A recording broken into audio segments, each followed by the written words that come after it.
everybody? Hey, everybody.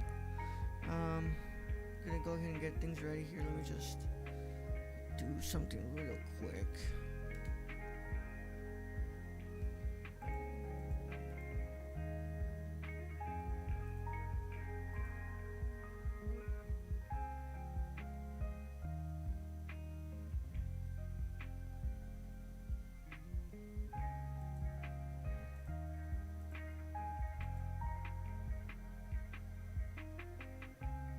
There we go. Alright, so now let me just check this. Okay, yeah, it works now. Alright, cool. This works. I don't know why sometimes the Stream Deck decides to change things like right up on you. And you're doing stuff and then it just changes it all of a sudden on you. But, yes. Hello. Will somebody who's watching just please let me know how audio is doing at the moment. I know I've got one viewer in here on Twitch right now. Please let me know how I'm doing with my microphone audio. Because, oh, let me turn off the music already. I need to know how that's working. But without further ado, I think we can start in a little bit. Yeah, in like 9 minutes we'll start. Right now, let's just hang out and see what's up with everybody. Hope everyone's doing well. I am patiently waiting for my Criterion order to get here from Amazon. And, yeah, I'm just, kind of a little bit excited. Not a little bit, yeah, I'm pretty damn excited. I'm really excited to be getting this already. I wish I already had it. I could just unbox it for y'all right now while I'm here. And, but no. I have to wait. Let me see where it's at, actually.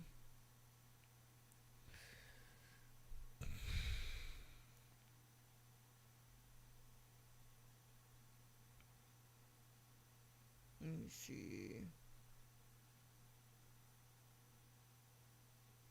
Usually gets you like usually these packages, when I order something for Criterion from Amazon, I usually get it like around 3 o'clock.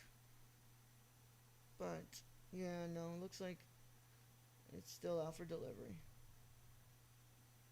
It looks a little cloudy outside. I don't know what's gonna go down weather-wise, and I hope it doesn't hope it's not that bad, because what's it called? There's another thing coming with my package for my dad. But yeah. Hope everyone is doing well at the moment, and yeah.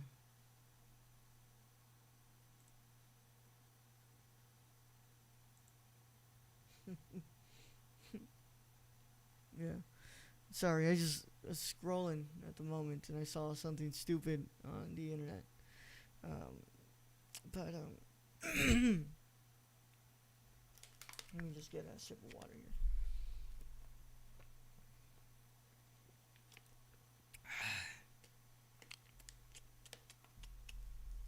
I guess we could just start a little bit early today. Yeah, let's start a little early. So, welcome everybody. We are sound is good. Okay, thank you so much. Thank you so much, Rachel. Let's go ahead and get ready to start then. Without further ado, let me go ahead and start. Let me just make sure that tweet was sent and everything is good to go. Okay, tweet sent. Nice, I've got my stuff here that I need to work at. Alright, let's get ready to go. Alright, welcome everybody. We're back with another episode of Between the Frames. And as always, every week on Between the Frames, I am looking at another film and we discuss it. And I discuss it here with you all, on live with you all. Yesterday, I could not do Between the Frames because I ended up going to watch Zola at the movie theaters. And, I'm thinking I might do a YouTube video or sorts, like actually record a review of Zola, because I don't think we're gonna get to that on the podcast. And I'd like to express some thoughts I had on Zola. But that is neither here nor there. We're back today, at least. We're here for today's episode of Between the Frames. Don't worry, next week we'll be on live on Monday. I'm pretty sure I have nothing that I'm going to surprisingly do on a Monday that would make me miss Between the Frames again for a second week in a row. But yes, we're doing it today. We're going, of course, if you've been here and you have been listening, or you have been watching these episodes, you know that we have been making our way through this. Yeah, we've been making our way through this, and this is the Essential Fellini box set from Criterion. And today, none other than we have made our way to 1955, and we are discussing Il Bidone. Yep. We've had some last week we did a really good I talked about how much I adored La Strada, and then today we are discussing this one, and I'm excited for two things. I'm excited because for one, I really like this movie. Two, that means next week we are discussing Knights of Cabiria, and I have been anticipating the restoration for Knights of Cabiria since I watched the first version for the podcast from the early restoration of Cabiria. And when I found out that one was out of print, that means that I pretty much just own that this copy that's in here is the only one that is released now of Cabiria. But yeah, I'm really excited because I love Cabiria and I want to discuss it already and go to next week. But I'm really excited to talk to you all today because I actually really like this movie. And now that I'm remembering, I have one thing that I didn't pull up. I've got to show y'all the letterbox list, right? Because how am I going to do this and not have my letterbox list? So let me go ahead and get this real quick here. As always, I'm on Letterboxd as the Nerd Chicano. If you want to go ahead and follow me, go ahead and follow me at the Nerd Chicano on both on Letterboxd.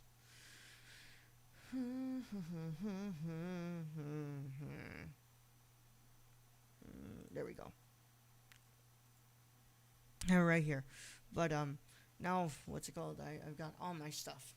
But let's go ahead and stop messing around. Let's go ahead and get into it. Let me go ahead and read to you all by the way, before I get into that, this is July now. We are in July. That means we are in the month of the Barnes & Noble Criterion collection sale. If you want to get this box set, it is currently, I believe, $124 on Barnes & Noble's, or on Amazon. You always want to look. I'm not the biggest fan of Jeff Bezos.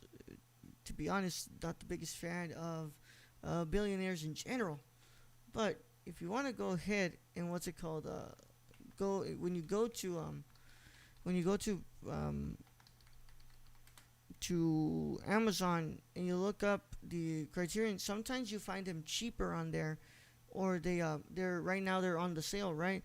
And sometimes you get like little coupons attached to them, so you save a couple of bucks on them. So yes, Essential Fellini on Barnes & Noble's is $124.99. So you guys, if you guys want to buy this film, if you want to buy this set, you can go and buy it on BarnesandNobles.com, and you'll be able to get it for $124.99, which is a damn great price. Apparently, when I got this as a birthday present, my friend paid Christmas present. My friend actually paid $200 for this. So this one's $124.99. The World of One Car Y box set that we discussed in the retrospective stream is $100. That one is way worth it. $100 for that one. And I believe the Bergman's Ingmar Bergman Cinema, which is one that I do not have, that's one that I want to get. Because I really want to own mostly all the films of Ingmar Bergman. It's $150, $149.99 on Barnes & Nobles. So yeah, you get all that cool stuff. So those are three box sets that are heavily bought during the what's it called, the sale. So if you guys want those box sets, we got 124.99 for Fellini, $100 for the World of One Kar Wai, and 150 for the Ingmar Bergman Cinema, and I believe it's also 124 for the the complete films of Agnes Varda. But yeah, yeah. Um, but I hope that everybody is doing well, because we're gonna go ahead and talk about this. Let me go ahead and get into this. Let me go ahead and read to you all from Criterion, because they always do great descriptors.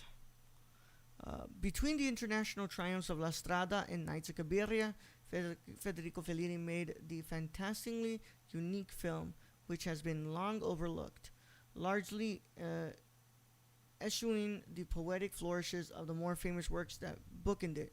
Oh, I already hear a thunder in the back. Il Bidone is a dark neo-realist crime drama starring a commanding Broderick Crawford as one of the most complex characters in the director's canon, an aging con man who, having made a career preying on the desperation of poor peasants, suddenly finds that his crooked ways have begun to catch up with him. Masterfully entwining the story's human grit with elements of humor and pathos, Fellini crafts a searing portrait of a man reckoning with the consequences of his life's choices that hits with the force of a profound moral tragedy. So, of course, written and directed by, directed by Federico Fellini, written by Federico Fellini, Ennio Flaiano, Tullio Pinelli. It stars Broderick Crawford, Richard Basehart, who we saw in the last film, I Vitelloni, and of course, the beautiful and very talented Giulietta Massina. Music by Nino Rota, again. Cinematography by Otello Martelli. Edited by Mario Serrande and Giuseppe Vari. Of course, the film sits at an hour and 49 minutes. And it premiered at the Venice Film Festival on September 9th, 1955. So, let me just go ahead and get a sip of the water first.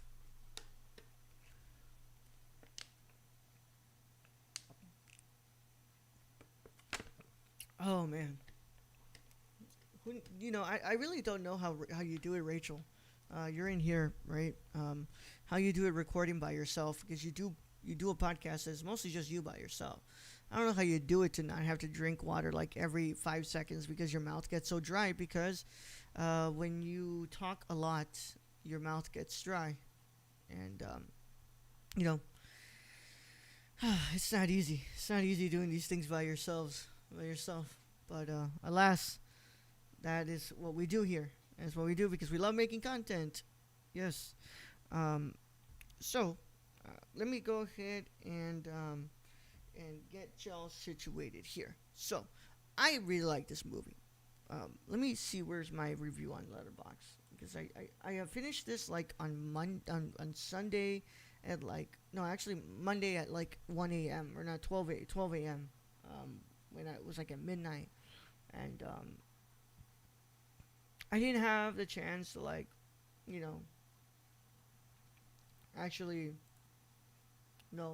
give a good review because I was sleepy. First of all, I was really sleepy. But I didn't have the chance to actually write a review like the other ones that I've done. Like mostly for these Essential Fellini, I have written like an actual review about it. But I gave it my score that I gave it, and I put in the review that masterful with so much to say than taking at face value. This is the farthest thing from being Fellini-esque, but it's made with just as much patience if it was. I truly believe the world was not ready for this film at the time. Yeah, which, if you did not know, this film absolutely bombed commercially, and the critics did not like this movie. And to be fair, this is around the time that, we're starting to see a pattern with Fellini. So, Vitelloni does good. No, Vitelloni does meh. It's not doesn't do as well, but La Strada does great. Il Bidone does not do good, but Cabiria does well. But it's at the point where nobody wants to work with Fellini because of this rough pattern that he keeps having. So we're at this point where either Fellini needs to make a really great movie and really commercially well received from critics, or else his career's just not gonna continue. And of course he saves his career with La Dolce Vita in 1960. But this is the one where the film just didn't do well. Critics hated it. Critics hated it. It did not do well commercially, and it's just I thoroughly believe that the world just was not ready for this film at the time. I don't think that per se that people were able to see exactly what Federico was going for here, because I think that this film is incredibly pensive, and it's very much a representation of how fascism can take over people really quickly, and how easy it is to manipulate the lower class, and how it's easy to get them, how to manipulate them, and take advantage of them for a small sense of sort of comfort and small sense of comfort and material wealth. So I really like this movie. First of all, just great performances all around from all of the actors in this film. Richard Basehart, once again, just fantastic. Whoever dubbed him did a really good job. I really, really like the story. I like I said, I think there's just so much being said here. Like, these three men who are such con men. One of them is sorry, there's a I don't know if you guys can hear it. The thunders are just going wild out there. Sorry. One of them is an artist, which is Richard Basehart, who really doesn't like what he does, and when he finally gets called out by his wife, and she threatens to leave him, is when he decides to get out of this life.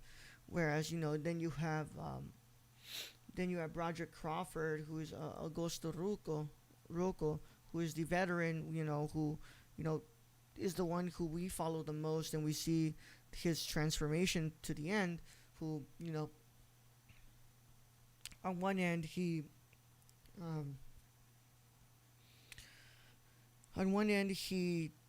does not want to do this anymore, but he's just so damn good at this job, and he's great, and it's the only way he's been making money for the past. This is all he knows, and he has a change of heart, but he's just so far gone that he can't continue to live like that. He can't continue to live. He's so far gone that he has to continue living like this, because there's nothing else that he can do at this time. He's an older man.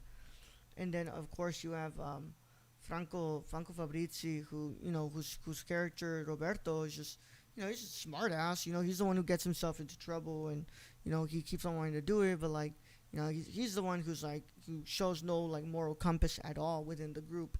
But all of them have something to say about the society and the community in general of people who are usually manipulated and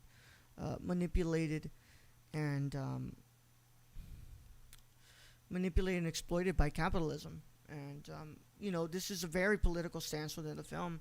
I think that's also why I don't think that Italy at the time, or the world in general, was really ready to watch this film at the time, because of its strong political stance. I don't think people were really able to see that that this is really the way that we were able to be manipulated, and we were able to continue being oppressed for so long. Because we are it's kind of this is a great film to watch, great film that I think that when I watch this, it's a more stylized version of Parasite, where Parasite has a very grounded stance that's it's stylized, but it's not as stylized as as a neorealist feature like this film, which, once again, in La Strada, Federico kind of ditches neorealism and just goes straight for like his Fellini-esque, but he goes back, he returns to home, and he creates more so of like of a neorealist feature here, and I really like that, and I really thought that he did a great job with this film.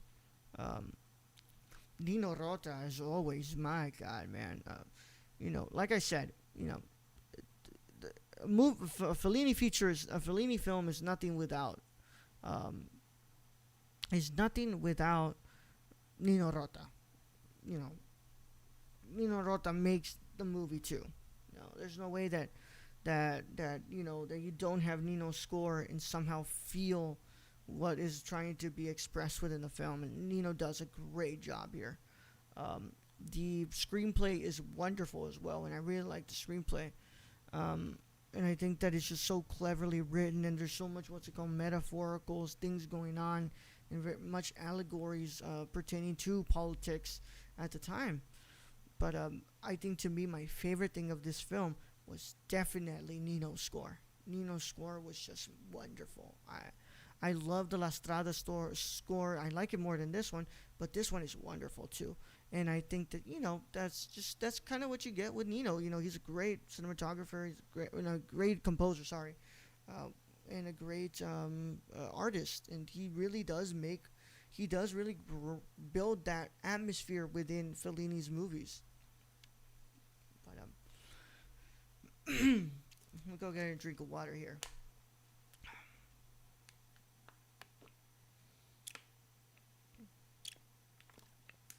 It has started to rain outside, and I don't know how that's gonna work out.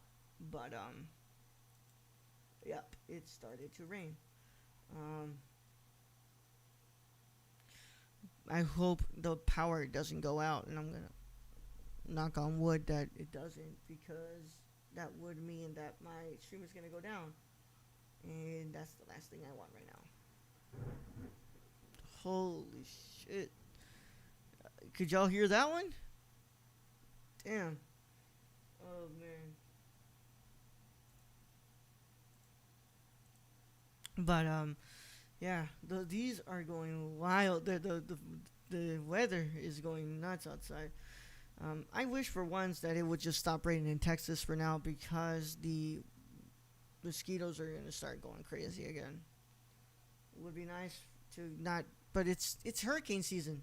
I forgot. It's for hurricane season, so, that's pretty much expected at this point. But, I probably should open the gate, because I don't want the Criterion to get damaged because of the rain, or my father's package that's coming in. But yeah, back to the situation at hand. So now let's talk about the restoration process on this one. This one, I was really surprised to find out that George Lucas actually funded, the George Lucas Family Foundation actually funded this restoration. And of course, it was also done by Marty's Film Foundation. And I want to say, just like La Strada, beautiful. Oh, man. There's beautiful dark contrasts in there, and the blacks are so rich within the picture, and the whites are so rich as well. It's beautifully restored. They did a great job of restoring not just the picture, but the audio as well. Like the sound sounds really clear. It sounds really good. It's not not to sound like a hater or anything, not to call out anybody, but the White Chic and Variety Lights had its problems with the audio not sounding as clear as it should be, especially with a restoration. But I'm gonna guess that, of course, like I said, those negatives had a little bit of trouble. The trouble that was there. There was trouble with those negatives because they were so old. This one, my God, they did an incredible job with this one. I loved every minute of watching this one. Just how beautifully restored the picture is, but just how beautifully restored the audio is. And you can really tell that the people over at the Film Foundation, Martin Scorsese's The Film Foundation, know exactly what they're doing. They did an amazing job, and I'm just props to them, because this was just beautifully done. I'm once again just reminded, just, it's Scorsese's Film Foundation. Scorsese has like an abundance of respect for filmmaking, and he loves Federico. Federico is one of his favorite directors of all time. He's a man who he looked up to and who he met on multiple occasions and talked with. And of course, that, when he pretty much does when his company does the restoration, he's going to make sure that this film is, that this film is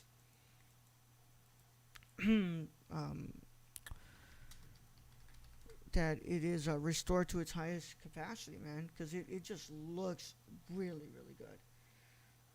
Let's go ahead and check for something here. I want to see if I can find what, I don't think, what's it called,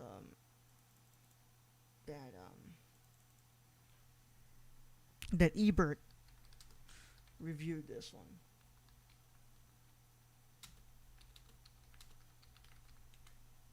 But I do want to get,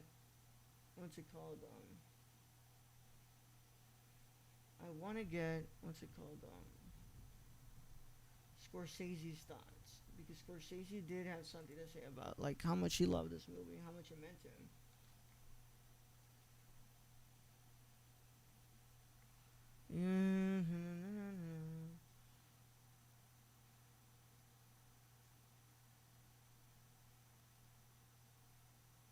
Apparently, this is a part of an informal trilogy of sorts called the Trilogy of Loneliness, with La Strada and Nights of Cabiria.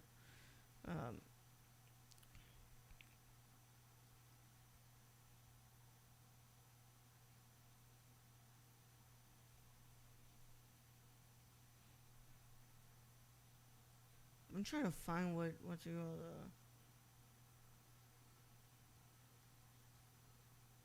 No, it's not gonna give me. But like, what's it called?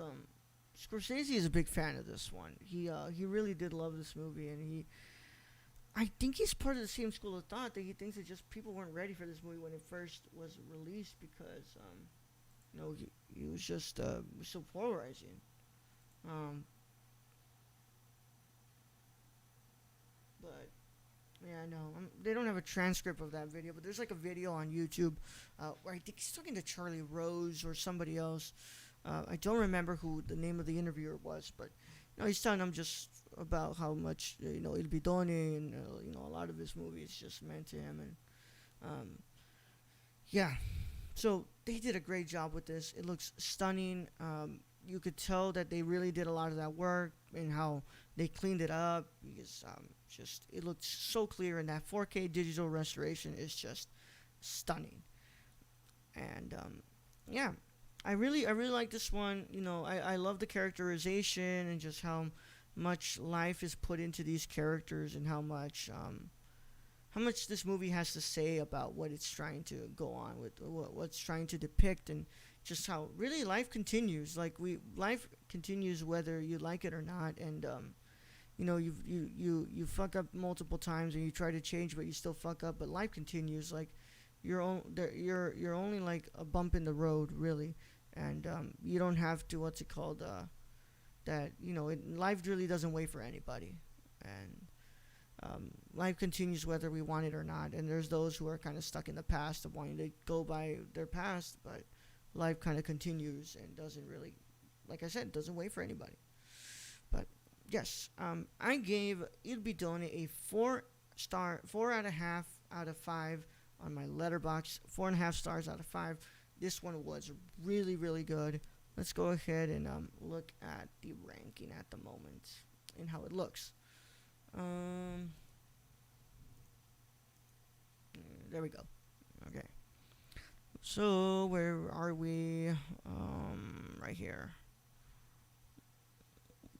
Don't worry, I'm gonna bring it up right now. There we go. All right, this is our list at the moment. So, at the way bottom, we still have the White Sheik at number 12. But remember, y'all, let me go ahead and give you a stars rate. There you go. It's 3 stars. You know, it's still a good score to me, 3 out of 5. At number 11, we have Toby Dammit at 3 out of 5. At number 10, we have Satyricon at 4 out of 5. At number 9, we have Variety Lights at 4 out of 5. At number 8, we have Vitelloni at 4 out of 5. And now, coming in at number 7, we have The Swindlers, Il Bidone, at 4.5 out of 5. At 6, we still have La Strada at 4.5 out of 5. At number 5, we still have Roma at 5 out of 5. We have Dolce Vita at number 4 with 5 out of 5. And at number 3, we still have Amarcord at 5 out of 5. And at number 2, we still have Nights Cabiria at 5 out of 5. And of course, number 1, my favorite movie from Federico Fellini, 8.5 at 5 out of 5. So yeah. I do want to say, tomorrow we will be back for Nerd Chicano Live. I'll be having Michelle, and we're going to discuss a lot of good stuff. But tomorrow I do also have a job interview in the morning. And depending on how great how good how good it goes, and if we do like pretty much if I do good and I get the job, I'm not sure how the hours are going to look. So I might have to do a little bit of restructuring, at least with the stuff I do here on my personal channel. Because if I'm working at this time, I obviously cannot stream for you all and talk to you about these films. So, I'm probably going to run a poll or something on my Twitter, ask y'all, like, if you would like to see me just do, straight up, reviews of these movies, from these sets and stuff, and just discontinue between the frames in general, and just find another day to do the Nerd Chicano Live on Wednesdays, Nerd Chicano Live on another day when I'm not working or something, or I'll just try to find a day where I can fit between the frames. But we'll find that out as we go. But tomorrow, hopefully everything goes well and I am able to get the job, because I am trying to move out soon, and I'm trying to upgrade my camera as well. But for now, I'll keep you all posted on whether I'm able to switch things around, or we might have to do these on a different format per se. But with that said, it has been a lot of... Oh, also I was going to ask, how many of you all would actually be interested in these episodes of Between the Frames going up on the Nerdy Chicano Live feed on podcast services, so you can listen to these? I'll run a poll and see what y'all think about that, and you guys will let me know what y'all think. But I'm really wondering, if you guys would, much prefer these as an audio companion, or would really like an audio companion too. But yeah. I will see you all next week, hopefully, for our discussion on Nights of Cabiria. I am really excited. I'm really excited for that one. And then after that, of course, we are going to get to La Dolce Vita, and we are going to start taking from, the book from Alessandro Carrera. We're going to be discussing some of the stuff that is brought up within that book. But for now, I will see you all tomorrow for Nerdy Chicano Live. And in the meantime, let's go ahead and, get out of here. Hopefully you all had a wonderful time. And I will see you all tomorrow for an episode of the Nerd Chicano Live with Michelle Ochoa, as we discuss communication and its importance for a better mental health.